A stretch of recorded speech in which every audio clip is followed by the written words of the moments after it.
যে যেভাবে কালকে রাত্রে 10টার পর প্রথমত অফিসিয়ালি শেয়ার করা হয়নি এবং এদের কিছু প্রসিডিউরাল এরাও রয়েছে। নিয়ম অনুযায়ী আপনাকে 48 ঘন্টা আগে প্রত্যেকটা মেম্বার অফ পার্লামেন্টের সাথে বিলের কপি শেয়ার করতে হয়।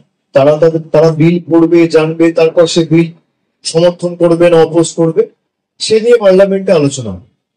কিন্তু আমরা যখনই রাত্রিবেলা জানতে পেরেছি এই সরকার তো যা করে সব রাতের অন্ধকারে, 2014 থেকে নোটবন্দি থেকে শুরু করে জিএসটি থেকে শুরু করে সবকিছু এটা রাতের অন্ধকারে করেছে এবং এটা কাপুরুষের কাজ।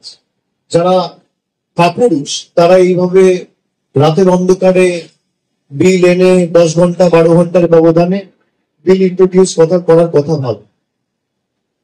আমাদের সাংসদদের ভূমিকা আজকে আপনারা দেখেছেন, যেখানে সবাই প্রায় ডিসেন্ট নোট রেকর্ড করেছে। আমরা ইন্ট্রোডাকশনে অপোজ করেছি এই বিলটা। ডিসেন্ট নোট যদি আমি রেকর্ড করি তার মানে বিলকে ইন্ট্রোডিউস করার সুযোগ দিয়ে দেওয়া। সে কারণে আমরা লোকসভার সাংসদ যারা রয়েছে আমরা সকালে কথা বলে আমাদের দলনেত্রীর সাথে আলোচনা করে আমরা সিদ্ধান্ত নিয়েছিলাম যে আমরা বিল যখনই টেবিল করা হবে তখনই আমরা এই বিলকে অপোজ করব। এবং আমাদের সাংসদের ভূমিকা আজকে ওয়েলে নেমে যখন প্রতিবাদ করা হয়েছে তখন তৃণমূল কংগ্রেস ছাড়া বিরোধী রাজনৈতিক দলেরা প্রতিবাদ করেছে, কিন্তু ওয়েলে নেমে যেভাবে আমরা সরব হয়েছি এবং আমাদের কারণে দুটো সময় হাউস শুরু করে 2:10 2:12 সময় হাউস অ্যাডজার্ন করে ভারতবর্ষের স্বরাষ্ট্রমন্ত্রীকে 20টা মার্শাল নামিয়ে প্রোটেকশন নিয়ে ফোর্থ রো থেকে কাপুরুষের মতো বিল ইন্ট্রোডিউস করাতে হয়েছে। এত হুম্বিতম্বি যারা করে আজকে বাংলার ক্ষমতাটা তারা আজকে ইন্ট্রোডিউস করিয়েছে, যেটা দেশের মানুষের জানা উচিত যে কোনো মুখ্যমন্ত্রী বা কেন্দ্রীয় মন্ত্রী বা রাজ্য সরকারের মন্ত্রী তাকে যদি কোনো তদন্তকারী সংস্থা গ্রেফতার করে 30 দিন হেফাজতে রাখে তাহলে 31তম দিনে তাকে মুখ্যমন্ত্রিত্ব অথবা সেই প্রদেশের মন্ত্রিত্ব থেকে ইস্তফা দিতে হবে। মানে আমি আমার আত্মপক্ষের সমর্থনের টাইমটুকুও পাবো। তাহলে তো ভারতবর্ষে কোর্টের কোনো দরকার নেই। Special court, session court, high court, supreme court, এটা কার্যত বুড়ো আঙ্গুল দেখানো জুডিশিয়ারির অথরিটিকে আন্ডারমাইন করা। একটা লোককে যদি পলিটিক্যালি অ্যারেস্ট করে তাকে তো আত্মপক্ষ সমর্থনের টাইমটুকু দিতে হবে। পিএমএলএ যে কেসগুলো রয়েছে এবং বিজেপি অনেক কথা বলবে, বিজেপি বলবে অপোজিশন ভীত সন্ত্রস্ত, ভয় পাচ্ছে। তৃণমূল কংগ্রেস ভয় পেলে বাড়িতে বসে থাকে। আমরা মাঠে ঘাটে লড়াই করছি। আমরা তোয়াক্কা করি না সিবিআই বা ইলেকশন কমিশনার এনআইএ। আমরা মানুষের দাবি নিয়ে লড়তে জানি। মমতা বন্দ্যোপাধ্যায়ের আন্দোলন সংগ্রামের ইতিহাস নতুন করে মানুষকে মনে করানোর দরকার নেই, সেটা তৃণমূল কংগ্রেসের রন্ধে রন্ধে রয়েছে। এই বিলটা একমাত্র আনা হয়েছে তার কারণই হচ্ছে বিরোধী যে রাজনৈতিক দল, সে রাজনৈতিক দলগুলো এবং তাদের যে নেতা কর্মী সমর্থক মানুষের হয়ে যারা প্রশ্ন করছে তাদেরকে কি করে শেষ করে দেওয়া যায়, পলিটিক্যালি তাদেরকে অ্যারেস্ট করে জেলে ঢোকানো যায়। এবং এমন তো ভুরি ভুরি উদাহরণ রয়েছে।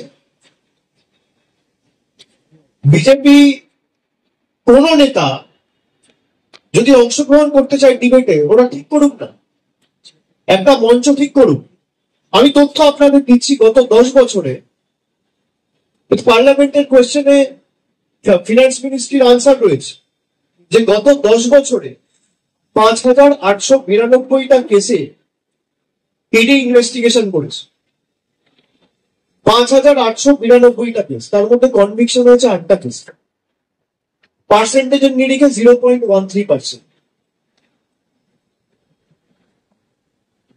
বিজেপির কোন নেতা সাংসদ মন্ত্রী, মুখ্যমন্ত্রী, কেন্দ্রীয় মন্ত্রী, সর্বভারতীয় রাষ্ট্রীয় সভাপতি কোনরকম কোনো তর্কে অংশগ্রহণ করবেন? পার্লামেন্টের রিটেন আনসার, কেন্দ্রীয় সংস্থার পরিসংখ্যান, কেন্দ্রীয় সরকারের পরিসংখ্যান, আমার নয়। 5,892টা কেসের মধ্যে 8টা কেসে কনভিকশন হয়েছে, মানে 99.9% কেস পলিটিক্যালি মোটিভেটেড। বিজেপির যে থার্ড টার্ম, মোদী সরকারের যে ক্যাবিনেট, 28টা মন্ত্রীর বিরুদ্ধে কেস হয়েছে, তার মধ্যে 19 জনের বিরুদ্ধে মার্ডার সহ, কিডন্যাপিং সহ, নারী নির্যাতন এবং আরো গুরুতর অভিযোগ সহ 19 জনের বিরুদ্ধে অভিযোগ রয়েছে। এই বিল যদি পাস হতো তাদের বিরুদ্ধে কার্যকরী হতো। আজকে দিল্লির সত্যেন্দ্র জৈনকে আপনি প্রায় 2.5-3 বছর জেলে রেখেছেন, কোনো তথ্য প্রমাণ দিতে পারেন, তার বিরুদ্ধে কোনো অভিযোগ করতে পারেন। তাহলে আজকের এই লোকটা 3 বছর গেল, এটা কে ফেরাবে? ভারতের প্রধানমন্ত্রী ফেরাবে, না স্বরাষ্ট্রমন্ত্রী ফেরাবে, না বিজেপির সর্বভারতীয় সভাপতি ফেরাবে, না ইডি ডাইরেক্টর ফেরাবে, না ইনভেস্টিগেটিং অফিসার ফেরাবে? অনিল দেশমুখকে জোর জবরদস্তি মহারাষ্ট্রে জেলে রাখা হলো, 6 মাস জেলে ছিল, তারপর লোকটি বেল পেল, তার 6 মাসকে ফেরাবে। হেমন্ত সোরেনকে আপনারা জোর জবরদস্তি অ্যারেস্ট করেছে, অরবিন্দ কেজরিওয়ালকে আপনারা জোর জবরদস্তি অ্যারেস্ট করেছে, দিল্লির উপমুখ্যমন্ত্রী মনীষ সিসোদিয়াকে জোর জবরদস্তি অ্যারেস্ট করেছে, মহারাষ্ট্রের শিবসেনার সঞ্জয় রাউতকে আপনারা অ্যারেস্ট করে জোর জবরদস্তি 6 মাস রেখেছে। আমাদের পার্টির প্রবীণ সাংসদ সুদীপ বন্দ্যোপাধ্যায়কে গাইড করে 6 মাস ইডি রোজভ্যালির মামলায় জেলে ঢুকিয়ে রেখেছিল। কে ফেরাবে এদের 6 মাস? বিজেপির ইন্টেনশন যদি সঠিক হতো তাহলে তো হেমন্ত বিশ্ব শর্মা, শুভেন্দু অধিকারী, অজিত পাওয়ার এরা কেউ বিজেপিতে গিয়ে পার পেয়ে যেত না। এটা তো বিজেপি যাওয়ার পরে তদন্ত বা ডাকা ডাকি দূরের কথা, একটা সামান পর্যন্ত এদের বিরুদ্ধে ইস্যু করা হয়নি।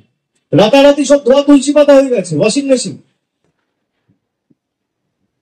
আপনি বলে দিচ্ছেন 30 দিন একটা লোক যদি জেলে থাকে, 31তম দিনে তাকে পদত্যাগ করতে হবে, তাহলে তো ভারতবর্ষে কোর্ট থাকার দরকার নেই। আমি চ্যালেঞ্জ করছি কেন্দ্রীয় সংস্থা যে আপনার যদি ইন্টেনশন ঠিক থাকে, আপনি 30 দিনের জায়গায় 15 দিন টাইম, আমরা বিল সমর্থন করব, কিন্তু প্রভিশনে রাখতে হবে যদি তার বিরুদ্ধে কোনো অভিযোগ প্রমাণ 15 দিনে না হয়, তাহলে যে অফিসার ইনভলভ রয়েছে সেই ইনভেস্টিগেশন তাকে তার ডবল সময় কিন্তু জেলে কাটাতে হবে। আপনি প্রভিশন রাখুন, এই বিল আমরা সাপোর্ট করব।